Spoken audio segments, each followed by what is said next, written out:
लिहा. मुद्दा क्रमांक 4 लिहून घ्या. सर्व लोकांशी नम्रतेने वागा. मुद्दा क्रमांक 4 लिहा.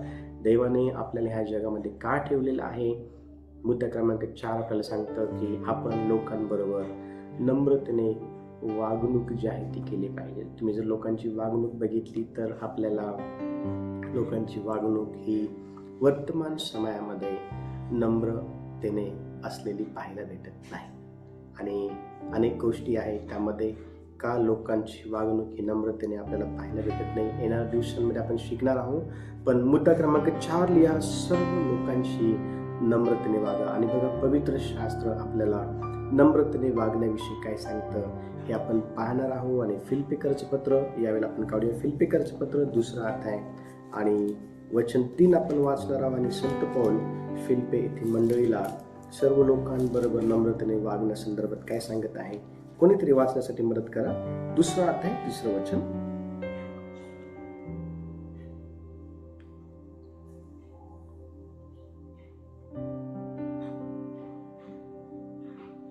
फिलिप्पिकरचं पत्र 2 अध्याय आणि वचन 3 कोणीतरी वाचा.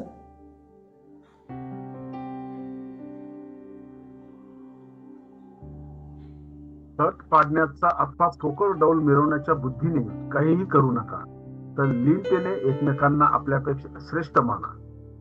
Yes, very good. Thank you so much brother. काय म्हणत या ठिकाणी. ह्या ठिकाणी संत पौल हा नम्रतेविषयी जे आहे फिलिप्पे येथील विश्वासदारांना शिकवत आहे, सांगत आहे. आणि तो म्हणत आहे की तट पाडण्याच्या किंवा पोकळ डौल मिरवण्याच्या बुद्धीने काहीही करू नका, तर लीनतेने एकमेकांना आपल्यापेक्षा श्रेष्ठ जे आहे आपण काय केलं पाहिजे, मानलं पाहिजे. ज्या वेळेला आपण लोकांशी कनेक्ट होतो त्या वेळेला आपण नेहमी इतरांना आपल्यापेक्षा श्रेष्ठ जे आहे मानणं फार गरजेचं आहे. लक्ष द्या, हा एक सिद्धांत आहे. पवित्र शास्त्राचा हा एक सिद्धांत आहे. आणि ज्या वेळेला आपण पवित्र शास्त्राच्या सिद्धांताप्रमाणे आपल्या जीवनामध्ये करू लागतो किंवा वागू लागतो, त्या वेळेला देवाची इच्छा जी आहे ती आपण पूर्ण करत असतो. आणि देवाची इच्छा काय आहे, आपल्या जीवनामधून तट पाडण्याच्या जे काही गोष्टी आहे, आपल्या जीवनामधून पोकळ डौल मिरवण्याच्या जे काही गोष्टी आहे किंवा ती जी काही बुद्धी आहे ना, ती आपण काढून टाकली पाहिजे. किंवा अशा प्रकारची जी काही बुद्धी आहे किंवा अशा प्रकारचा जो काही स्वभाव आहे हा मुळीच आपल्यामध्ये नको आहे. तर आपल्यामध्ये कोणता स्वभाव असायला पाहिजे, तर आपण नेहमी इतरांना आपल्या स्वतःपेक्षा जे आहे ना श्रेष्ठ मानलं पाहिजे. आणि ज्या वेळेला आपण इतरांना आपल्या स्वतःपेक्षा श्रेष्ठ मानतो ना, त्यावेळेला त्यामध्ये आपण किती लीन आहोत, किती आपण नम्र आहोत हे आपण दाखवत असतो. आणि ही जी नम्रता आहे ही आपल्यामध्ये यावी यासाठी आपण ह्या दिवसांमध्ये येशूच्या जीवनाकडे बघणं फार गरजेचं आहे. येशू ह्या भूतलावरती मानव देहात राहून जीवन जगत असताना त्याने नेहमी त्याने इतरांना जे आहे लीनतेने वागणूक जी आहे ते दिली. त्याने नेहमी इतरांना जे आहे ना श्रेष्ठ जे आहे त्याने मानलेलं होतं. आणि पवित्र शास्त्रामध्ये असे येशूचे अनेक उदाहरणं आहेत ज्या ठिकाणी येशूने लोकांना आपण पाहतो की लीनतेने जे आहे लीनतेने स्वतःपेक्षा श्रेष्ठ जे आहे ते मानलं. काही उदाहरण आपण बघणार आहोत. कोणीतरी मला योहानाचं पुस्तक 13वा अध्याय आणि 4 पासून ते 15 पर्यंत हळूवारपणे वाचण्याकरता मदत करा. योहानाचं पुस्तक 13वा अध्याय आणि 4 पासून 15 पर्यंत अतिशय हळूवारपणे आपण वाचणार आहोत. येशू भोजनावरून उठला व त्याने आपली बाह्य वस्त्रे काढून ठेवली आणि रुमाल घेऊन कमरेस बांधला. मग तो गंगारात पाणी ओतून शिष्याचे पाय धुवू लागला आणि कमरेस बांधलेल्या रुमालाने ते पुसू लागला. मग तो शिमोन पेत्राकडे आला तेव्हा तो त्याला म्हणाला, प्रभूजी, आपण माझे पाय धुता काय? येशूने त्याला उत्तर दिले, मी करतो ते तुला आता कळत नाही, हे तुला पुढे कळेल. पेत्र त्याला म्हणाला, तुम्ही माझे पाय कधीही धुवायचे नाही. येशूने त्याला उत्तर दिले, मी जर तुला धुतले नाही तर माझ्या बरोबर तुला वाटा नाही. शिमोन पेत्र त्याला म्हणाला, प्रभूजी, माझे केवळ पाय धुवू नका तर हात व डोकेही धुवा. येशूने त्याला म्हटले, ज्याचे स्नान झाले आहे त्याला पायाखेरीज दुसरे काही धुण्याची गरज नाही, कारण तो सर्वांगी शुद्ध आहे. आणि तुम्ही शुद्ध आहात, पण सगळे जण नाही. कारण आपणास धरून देणारा इसम त्याला ठाऊक होता, म्हणून तो म्हणाला, तुम्ही सगळेजण शुद्ध नाही. मग त्यांचे पाय धुतल्यावर व आपली वस्त्रे चढवून पुन्हा बसल्यावर त्याने त्यांना म्हटले, मी तुम्हाला काय केले आहे हे तुम्हाला समजले काय? तुम्ही मला गुरु व प्रभू असे संबोधतात आणि ते ठीक बोलतात, कारण मी तसा आहेच. म्हणून मी प्रभू व गुरु असूनही जर तुमचे पाय धुतले तर तुम्ही एकमेकांचे पाय धुतले पाहिजे. कारण जसे मी तुम्हाला केले तसे तुम्ही करावे, म्हणून मी तुम्हाला कित्ता घालून दिला आहे. Very good. किती स्पष्टपणे ह्या ठिकाणी येशू आपल्या शिष्यांना नम्रतेची जी काही खरी वागणूक आहे ती दाखवत आहे. आणि येशू त्यांना म्हणत आहे की मी काय केलं हे तुम्हाला समजलं का? मी जे केलं आहे ना ते तुम्हाला समजणं गरजेचं आहे. आणि येशू त्यांना म्हणत आहे ह्या ठिकाणी अतिशय स्पष्टपणे वचन 14 मध्ये, तुम्ही मला प्रभू व गुरु म्हणतात आणि मी तसाच आहे म्हणजे काय? तुमच्या ज्या काही अपेक्षा माझ्याकडनं आहे त्या पूर्ण करण्याच्या अनुषंगातून मी माझ्या स्वतःला तुमच्या समोर नेहमी एक कित्ता जे आहे, एक उदाहरण जे आहे ते ठेवत असतो. लक्ष द्या, ह्या जगामध्ये राहत असताना देवाने आपल्याला का निवडलं आहे हे आपल्याला समजणं फार गरजेचं आहे. लोकांना देव दिसावा अशी जर तुमची इच्छा आहे तर तो तुम्ही लोकांना कसा दाखवू शकता? त्यातला 4थ्या क्रमांकाचा मुद्दा हा आहे, लोकांशी नम्रतेने वागणुकीच्या द्वारे. तुम्ही जर लोकांबरोबर नम्रतेने जर वागणूक केली, तुम्ही जर लोकांबरोबर लीनतेने जर राहिले तर तुमच्या लीनतेतून, तुमच्या नम्रतेतून जे आहे ना, देव काय आहे हे लोकांना समजण्यास मदत होईल. देव काय आहे हे लोकांना समजण्यास जे आहे ते मदत होईल. आणि लक्ष द्या, देवाचं वचन अतिशय स्पष्टपणे आपल्याला या ठिकाणी हे सांगतं की देव आपल्याकडनं अपेक्षा करत आहे ही की आपण लोकांबरोबर वागत असताना आपण लोकांबरोबर लीनतेने जे आहे ते वागलं पाहिजे. येशू ह्या ठिकाणी भोजनावरून उठून जे आहे ना आपल्या शिष्यांचे जे काही पाय आहे ते धुवत आहे. येशू हा मानव देहामध्ये असलेला जिवंत देव आहे हे विसरू नका. जर देव हा स्वतःला इतकं लीन करू शकतो, जर देवाने स्वतःला इतकं लीन केलं आहे, इतकं नम्र केलेलं आहे, तर आपण किती अधिक त्या उदाहरणावरती चाललं पाहिजे हे आपण ठरवलं पाहिजे. आपल्याला देवाने का निवडलेलं आहे? देवाने आपल्याला यासाठी निवडलेलं आहे की आपण ह्या दिवसांमध्ये जास्तीत जास्त काय केलं पाहिजे तर वाईटाबद्दल वाईट गुणाची फेड करू नये, तर चांगली फेड आपण केली पाहिजे. देवाने आपल्याला का निवडलं आहे? देवाने आपल्याला यासाठी निवडलेलं आहे की आपण सर्वांबरोबर प्रामाणिक जे काही वर्तन आहे ना ते आपण करावं. देवाने का आपल्याला निवडलेलं आहे? देवाने आपल्याला यासाठी निवडलेलं आहे, कोणी आपल्याला पाहत असो किंवा नसो, आपण चांगल्या गोष्टी करणं गरजेचं आहे. देवाने का निवडलं आपल्याला? देवाने आपल्याला यासाठी निवडलं आहे की आपण लोकांबरोबर प्रामाणिक वर्तन जे आहे ते केलं पाहिजे, लोकांबरोबर नम्रतेने वर्तन जे आहे ते आपण केलं पाहिजे. येशूच्या जीवनामध्ये ह्या गोष्टी होत्या का? हो, होत्या. मग ह्या गोष्टी आपल्या जीवनामध्ये आल्या पाहिजे का? हो, आल्या पाहिजे. मग ह्या येतील कशा? तर आपल्याला जास्तीत जास्त येशू विषयी पवित्र शास्त्रामध्ये काय लिहिण्यात आलेलं आहे ते वाचणं गरजेचं आहे. आणि जितकं तुम्ही ते वाचाल तुम्हाला आठवण, पवित्र आत्मा तुम्हाला त्या गोष्टींची आठवण करून देईल आणि तो तुम्हाला येशूच्या एक्झॅक्ट स्वभावाने भरल्याशिवाय राहणार नाही. आणि ज्यावेळेस तुम्ही येशूच्या स्वभावाने भराल त्यावेळेला अनेक लोकांना कळेल की देव काय आहे ते. लोकांनी आपल्याकडे पाहावं आणि देवाला ओळखावं अशा प्रकारची वागणूक करण्यासाठी देवाने आपल्याला निवडलेलं आहे. 5वा मुद्दा क्रमांक 5 लिहा. चांगल्या कामांनी देवाची महिमा करा. ज्यावेळेस तुम्ही चांगलं काम करतात ना, त्यावेळेला देवाची महिमा होते, देवाचं गौरव होतं. ज्यावेळेला तुम्ही चांगलं काम करतात ना, त्यावेळेला वचन अतिशय स्पष्टपणे ज्या वेळेला आपण वाचतो, अतिशय स्पष्टपणे देवाचं आपल्याला सांगतं की चांगलं काम हे करणं फार गरजेचं आहे. आणि बघा वचन काय सांगत आहे. आपण कोणीतरी मत्तयाचं पुस्तक 5वा अध्याय आणि वचन 16 आपण वाचूया. मत्तयाचं पुस्तक 5वा अध्याय आणि वचन 16 कोणतरी वाचायची मदत करा. त्याप्रमाणे तुमचा प्रकाश लोकांसमोर असा पडू द्या की त्यांनी तुमची सत्कर्मे पाहून तुमच्या स्वर्गातील पित्याचा गौरव करावा. Very good. बघा किती स्पष्टपणे ह्या ठिकाणी आपल्याला पाहायला भेटतं की चांगलं जे काम आहे ना, ते जर आपण केलं तर ते चांगलं काम बघणारे जे लोक आहेत ना, ते देवाची महिमा जी आहे ते करत असतात.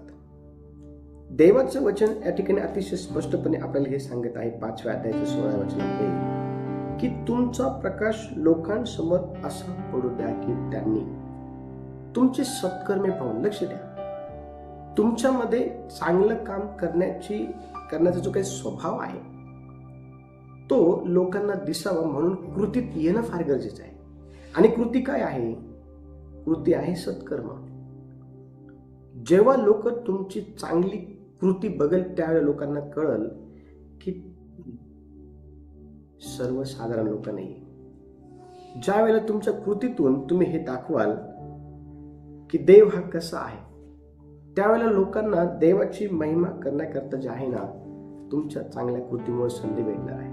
आणि बघा वचन आपण वाचतो की अतिशय स्पष्टपणे देव हा आपल्याकडनं ह्या दिवसांमध्ये जे आहे ना अपेक्षा करत आहे की आपण कोणत्या प्रकारचे लोक असावे. कोणीतरी मत्तयाचं पुस्तक 25वा अध्याय, मत्तय 25वा अध्याय आणि त्याचं 35-36 वचन कोणतरी वाचा. 35-36.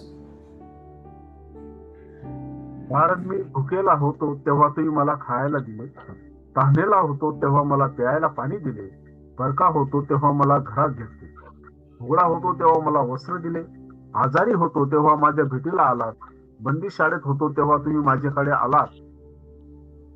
Very good. वचन 40 पण वाचा. तेव्हा राजा त्यांना उत्तर देईल, मी तुम्हाला खचित सांगतो की ज्या अर्थी तुम्ही मला या माझ्या कनिष्ठ बंधूंपैकी एकाला केले त्या अर्थी ते मला केले आहे. Very good. बघा ह्या ठिकाणी किती स्पष्टपणे सांगण्यात आलेलं आहे, ज्या अर्थी आपण एखाद्या व्यक्तीला मदत करतो त्या अर्थी त्या मदतीचा जो काही संबंध आहे तो सरळ देवाशी आहे. लक्ष द्या, ज्या अर्थी तुम्ही एखाद्या व्यक्तीला मदत करतात त्या वेळेला त्या मदतीचा सरळ जो काही संबंध आहे ना तो देवाशी आहे. ह्या ठिकाणी देव काय माहिती का, ज्या अर्थी तुम्ही एखाद्या गरजवंत व्यक्तीला मदत करतात त्या अर्थी ती त्याला नाही, ती मला केली आहे. कारण वचन सांगत आहे, कारण मी भुकेलो होतो तेव्हा तुम्ही मला खायला दिले, मी तहानेलो होतो तेव्हा प्यायला दिलं, मी परका होतो त्यावेळेला मला तुम्ही घरात घेतले, जेव्हा मी उघडातो तेव्हा मला वस्त्र दिले, जेव्हा मी आजारी होतो तेव्हा माझ्या भेटीला आले, जेव्हा मी बंदी शाळेमध्ये होतो तेव्हा तुम्ही माझ्याकडे. लक्ष दे, ह्या जगामध्ये राहत असताना देवाने आपल्याला का निवडलं आहे हे आपल्याला समजणं फार गरजेचं आहे. देव आपल्याकडनं अपेक्षा काय करतो? चांगल्या कामाची. आणि पवित्र शास्त्रामध्ये आपण 2 दिवस अगोदर हे उदाहरण बघितलं होतं. प्रेषितांचं कृत्य 9वा अध्याय आणि 36 ते 39 वचनामध्ये आपल्याला पाहायला भेटतं, एक दोरकास नावाची, तबिता नावाची एक स्त्री आहे आणि ती नीतिमान होती, ती धार्मिक होती. आणि लक्ष द्या, तिने तिचं नीतिमानत्व किंवा तिने तिची धार्मिकता जी आहे ना सत्कर्म करत लोकांना दाखवून अनेकांना लोकांची ओळख जी ती करून दिली. बघा वचन काय सांगत आहे. प्रेषितांचे कृत्य 9वा अध्याय आणि 36 ते 39 वचन आपण काढूया. याकोबमध्ये तबिता उर्फ दुर्कश या नावाची कोणी एक शिष्या होती. ती सत्कृत्य व दान धर्म करण्यास तत्पर असे. पुढे असे झाले की त्या दिवसात ती आजारी पडून मरण पावली. तेव्हा त्यांनी तिला आंघोळ घालून माडीवरच्या खोलीत ठेवले. लोट याफूत जवळ असल्यामुळे पेत्र तेथे आहे असे जेव्हा शिष्यांनी ऐकले, तेव्हा त्यांनी दोघा जणांस पाठवून त्याला विनंती केली की आमच्याकडे येण्यास उशीर करू नका. तेव्हा पेत्र त्यांच्या बरोबर गेला. तो तेथे पोहोचताच त्यांनी त्याला माडीवरच्या खोलीत नेले. त्याच्याजवळ सर्व विधवा रडत उभ्या राहिल्या आणि दुर्कस त्यांच्या बरोबर होती. तेव्हा ती जे अंगरखे व जी वस्त्रे करत असे ती त्यांनी त्याला दाखवली. Very good. बघा, ह्या ठिकाणी आपण पाहतो की तबिता उर्फ दुर्कस नावाची एक स्त्री आहे आणि तिची ओळख काय आहे समाजामध्ये, तिची ओळख काय आहे लोकांमध्ये, लोक तिला कोणत्या नावाने ओळखत आहे. वचन सांगत आहे की ती सत्कर्मे करणारी होती, चांगली कामं करणारी होती. लोक या ठिकाणी सांगत आहे की ती दान धर्म करणारी होती आणि तिच्या सत्कर्मातून आणि तिच्या दान धर्मातून तिने लोकांना काय दाखवलं माहिती का? देवाचा स्वभाव दाखवला. तिने लोकांना देवाचा जो काही स्वभाव आहे तो दाखवला. लक्ष द्या, ह्या जगामध्ये जर देव आपल्याला कळाला आहे तर देव आपल्याकडनं अपेक्षा करतो की आपण लोकांना त्याचा स्वभाव दाखवावा. कशाच्या माध्यमातून? सत्कर्म केल्याच्या माध्यमातून, चांगल्या गोष्टी केल्याच्या माध्यमातून. वचन सांगतं तुमची सत्कर्मे, वचन सांग तुमचा प्रकाश हा लोकांसमोर असा पडू द्या की लोकांनी तुमची सत्कर्मे पाहून स्वर्गातील देवाचं गौरव करा. आपल्याला देवाने यासाठीच निवडलेलं आहे. ज्यांना देव माहिती नाही त्यांच्याकडनं देव अपेक्षा करत नाही, पण ज्यांना देव माहिती आहे त्यांच्याकडनं तो अपेक्षा करतो. आणि आज या संध्याकाळच्या वेळेला देव आपल्याकडनं अपेक्षा करत आहे की आपण सत्कर्मे करणारे लोक असावे. देव आपल्याकडनं अपेक्षा करत आहे की आपण जास्तीत जास्त गरजवंतांची गरज भागवणारे लोक बनावे. मला काही लोकांचं खरंच कौतुक करूशी वाटतं, जे सर्व झूमवरती आहे त्यामध्ये. कधीही ज्या वेळेला अनाउन्समेंट केली जाते, चांगलं काम आपल्याला करायचं, त्यावेळेला सर्वांनी मोठ्या मोठ्या उत्सुकतेने चांगलं काम करण्यामध्ये भाग दाखवलेला. आपली मंडळी ही खरंच आशीर्वादित मंडळी आहे. आपली मंडळी ही खरंच देवाच्या वचनाप्रमाणे चालण्याकरता समर्पित झालेली मंडळी आहे.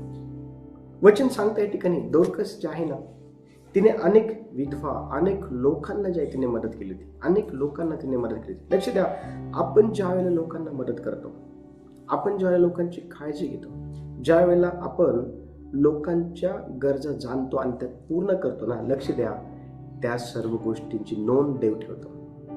आणि ज्या वेळेला आपण प्रॉब्लेम मध्ये अडकतो, समस्येमध्ये अडकतो, त्यावेळेला त्यातून बाहेर काढण्याकरता देव हा स्वतः पुढाकार घेतो आणि आपल्याला त्यातून बाहेर काढतो.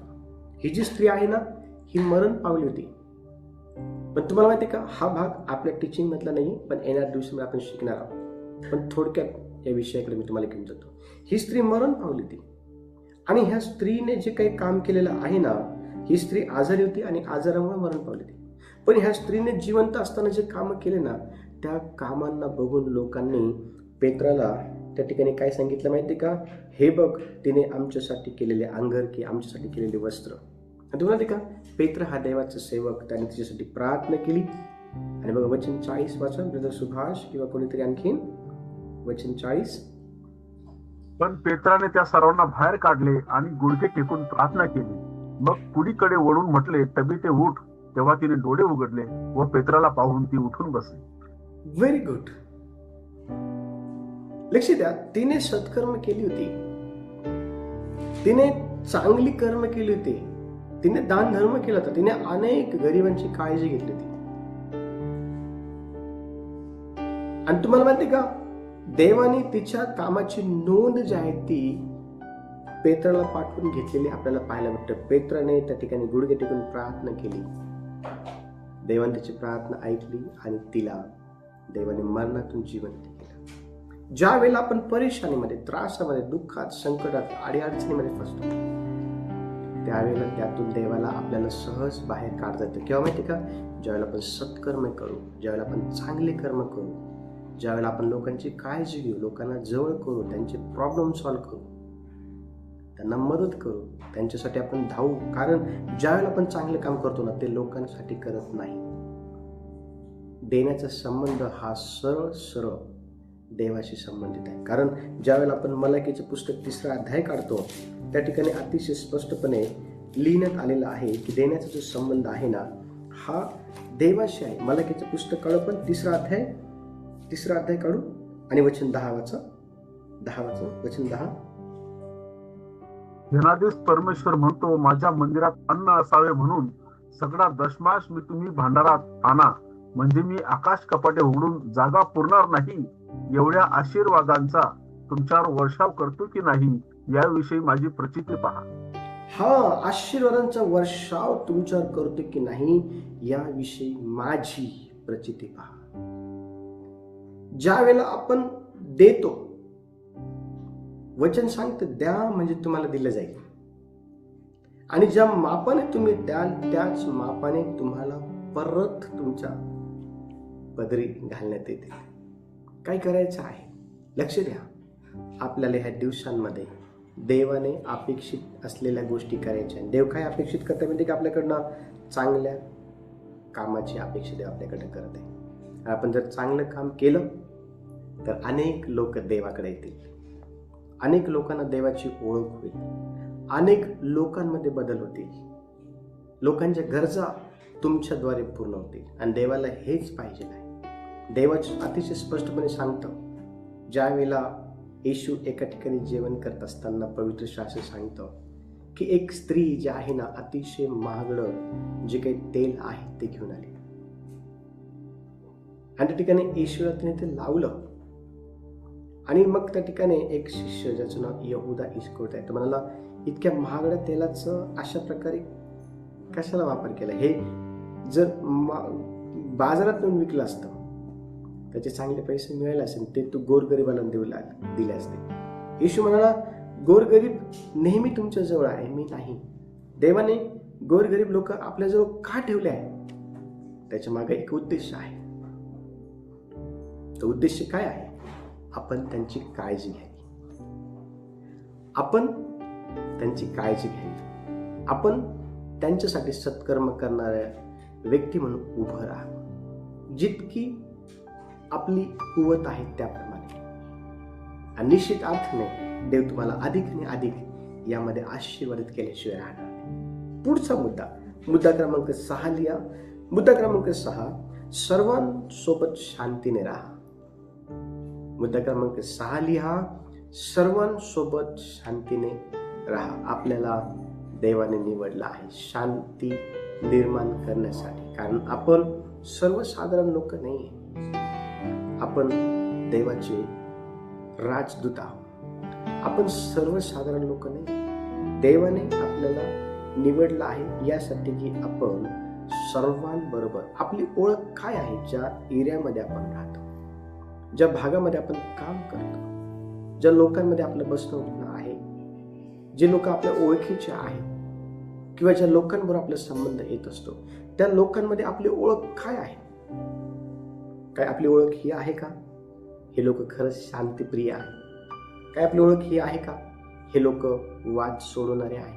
काय आपली ओळख ही आहे का हे लोक जिथं कुठे जातात तिथं लोकांमध्ये शांती जी आहे आणायचा प्रयत्न? अशी ओळख आपली आहे का लोकांमध्ये, का आपली ओळख वेगळी आहे? बघा वचन काय सांगते. कोणीतरी रोमकरांचं पत्र 12वा अध्याय आणि वचन 18 वाचण्यासाठी मदत करा. रोम 12वा अध्याय आणि 18 वचन. शक्यतो सर्व माणसांबरोबर तुमच्याकडून होईल तितके शांतीने राहा. Very good. सर्व लोकांबरोबर जास्तीत जास्त शांतीने राहण्याकरता देवाने सांगितलेलं आहे. तुम्हाला माहिती का, येशू हा सर्व लोकांबरोबर शांतीने राहत होता. हो, सर्व लोकांबरोबर. अनेक वेळा लोक त्याच्याबरोबर शांतीने राहत नव्हते, पण तो त्यांच्याबरोबर पूर्णपणे शांतीने राहायचा. देवाची इच्छा काय आहे? देवाने आपल्याला यासाठी निवडलं आहे की आपण लोकांबरोबर लोक आपल्याबरोबर कसं वागतात हे महत्वाचं नाहीये. देव आपल्याला कळायला आहे आणि आपण लोकांबरोबर कसं वागतो हे महत्वाचं आहे. आणि देवाचं सांगतं, जर तुम्ही शांती करणारे जर असाल, बघा मत्तयाचं पुस्तक आपण काढू यावेळेला 5वा अध्याय, कोणीतरी काढा मत्तयाचं पुस्तक 5वा अध्याय आणि आपण वचन वाचणार आहोत. कोणीतरी मला वचन वाचण्यासाठी मदत करा. जे शांती करणारे ते धन्य. जे शांती करणारे ते धन्य, कारण त्यांना देवाची मुले म्हणतील. Very good. वचन 9, मत्ते 5:9. जे शांती करणारे ते धन्य, कारण त्यांना देवाची मुलं म्हणतील. थँक्यू सो मच पवित्र आत्मा.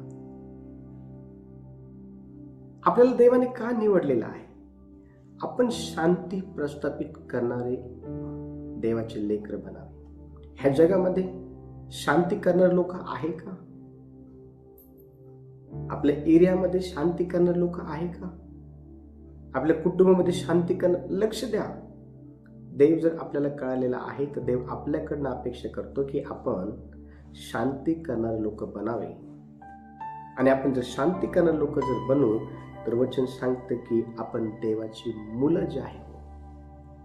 आणि पवित्र शास्त्रामध्ये शांती करणारा एक व्यक्ती आपण पाहतो ज्याचं नाव आहे अब्राहम.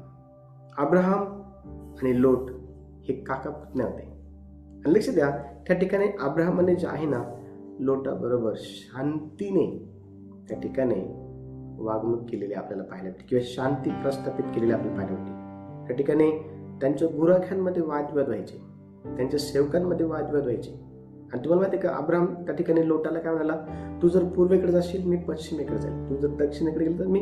लक्ष द्या. आणि त्या ठिकाणी अब्राहमाने लोटाला सर्वात अगोदर तू कुठं जाशील ते निवडण्याचं काय दिलं म्हणजे संधी दिली. त्या ठिकाणी अब्राहम हे नाही म्हणाला मी तुझा काका आहे मी निवडतो. तिथं नाही म्हणाला अब्राहम. तिथे हे पण नाही म्हणाला की तुझे सेवक माझ्या सेवकांना मारते गुराखी. नाही नाही नाही.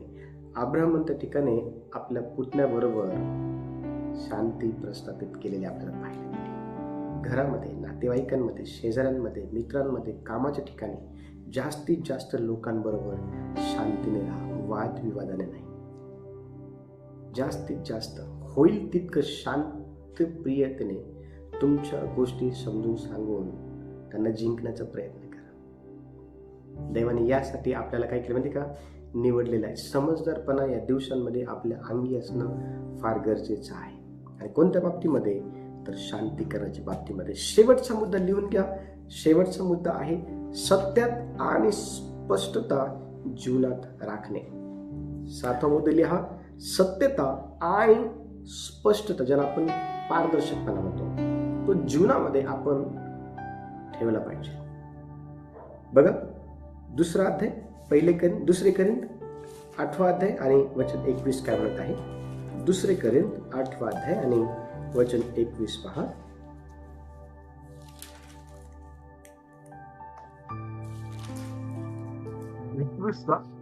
येस 21.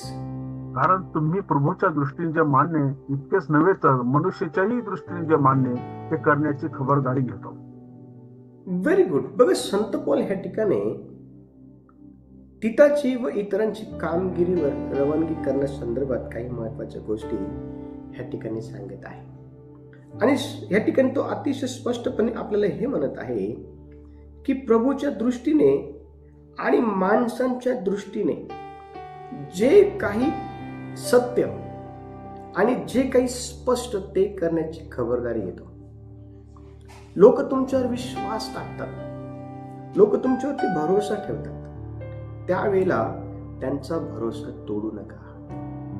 त्यावेळेला त्यांचा जो काही विश्वास आहे तो तोडू नका, तो राखून ठेवा. लोक तुमच्यावरती विश्वास ठेवताना त्यांना तुमच्याकडनं अपेक्षा आहे. लोक तुमच्या जीवनामध्ये, लक्ष द्या, लोक त्या व्यक्तीच्या जीवनामध्ये भरोसा ठेवतात, त्या व्यक्तीवरती लोक भरोसा ठेवतात, विश्वास ठेवतात ज्याचं जीवन चांगलं आहे, ज्याचं जीवन चांगलं आहे.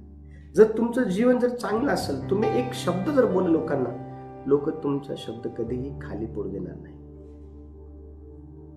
तुमचं जर जीवन चांगलं आहे, तुमच्या जीवनामध्ये जर पारदर्शकपणा आहे, काही दिवसापूर्वी आमच्याकडं एक परिवार आला आणि म्हणते की पास्टर, आम्ही तुमच्या घरी ज्यावेळेला येतो त्यावेळेला एकदम परिवारासारखं आम्हाला वाटतं, पण ज्यावेळेस आम्ही दुसऱ्या ठिकाणी जातो त्यावेळेला अशा प्रकारचं आम्हाला मुळी वाटत नाही, आम्हाला मुळीच वाटत नाही, कारण ती फिलिंग त्या ठिकाणी आम्हाला येत नाही. मी हे तुम्हाला यासाठी सांगत आहे की आपण ह्या दिवसांमध्ये खऱ्या अर्थाने आपल्या जीवनामध्ये सत्यता आणणं फार गरजेचं आहे.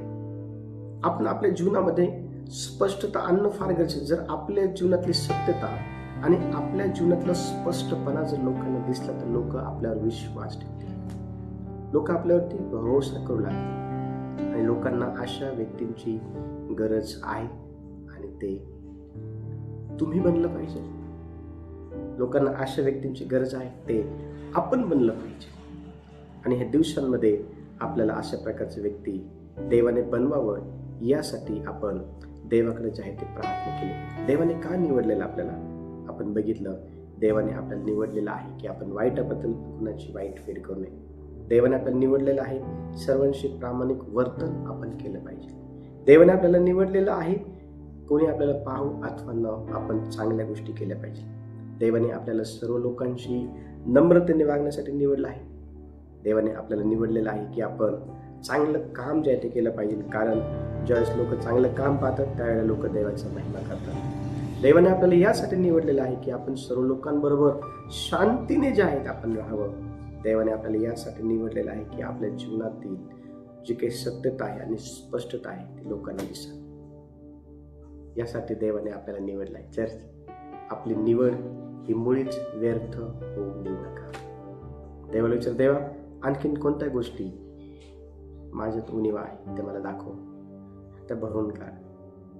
लोकांनी मला पाहावं आणि लोकांनी म्हणावं की मी तुझा मुलगा आहे, मी तुझी मुलगी आहे. देवा या वचनाच्या द्वारे सर्वांना आशीर्वादित कर.